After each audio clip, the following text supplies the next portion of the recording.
आज इस वीडियो में जानने की कोशिश करते हैं कि कराची में छीने जाने वाले मोबाइल फोन आखिर जाते कहाँ हैं और क्या ये मिलते हैं, अगर मिलते हैं तो वापस सारिफीन तक पहुंचते कैसे हैं। आइए मेरे साथ ये जानने की कोशिश करते हैं।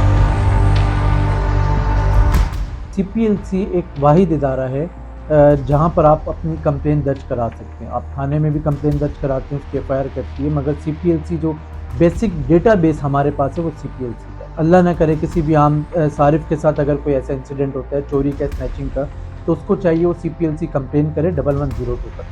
कंप्लेन नंबर अपने पास वो दर्ज करे, IMEI नंबर अपने पास वो लिखे, और वो फिर उसके बाद जब कंप्लेन हो जाती है तो मोबाइल फ़ोन मार्केट में अगर बिकने आता है या किसी दुकानदार के पास, तो वो हमारा एक मैकेनिज़्म बना हुआ है कि SOP।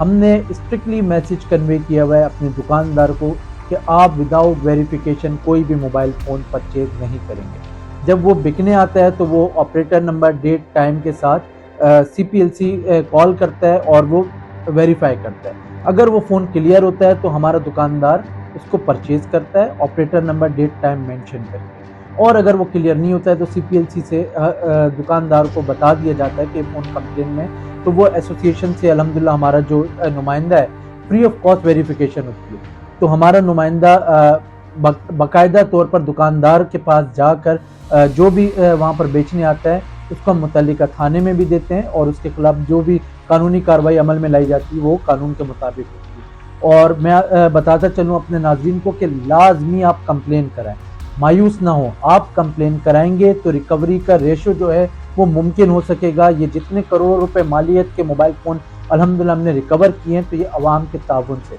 आप लोग कंप्लेन कराएंगे और ये मार्केट के लिए भी वसीतर मफाद में कि आप जब कंप्लेन कराते हैं तो हमें एक्नॉलेजमेंट होती है, हमारे इल्म में आता है कि यार ये फ़ोन चोरी का है या स्नैचिंग है या कोई भी उसके साथ वाक़या जो है वो रुनुमा हुआ है। मगर जब तक आप कंप्लेन नहीं कराएंगे तो हमारा ताजिर वो फ़ोन परचेज़ करेगा, वो लायल रहेगा। जब हमने यहाँ पर सख्ती करना शुरू कर दी, मार्केट्स में सख्ती करना शुरू कर दी, दुकानदारों को SOP पर हमने कहा कि आप सख्ती से अमल करें, तो उसके बाद ये होना शुरू हुआ कि वो पार्ट्स की सूरत में बिकना शुरू हो गए। पसमानदा इलाके वहाँ पर जो मार्केट्स हैं ब्रिज के नीचे, वहाँ पर ये बिकना शुरू हो गए। जब हमने सख्ती की और हमने कानून नाफिज करने वाले इदारों को बाकायदा ये बताया कि ये मार्केट में अल्हम्दुलिल्लाह अब इसकी जो ख़रीदो फरोख्त है, जो चोरी के मोबाइल फ़ोन है, उस पर हमने सख्ती की है, तो अब ये सब एरियाज़ की तरफ जा रहे हैं।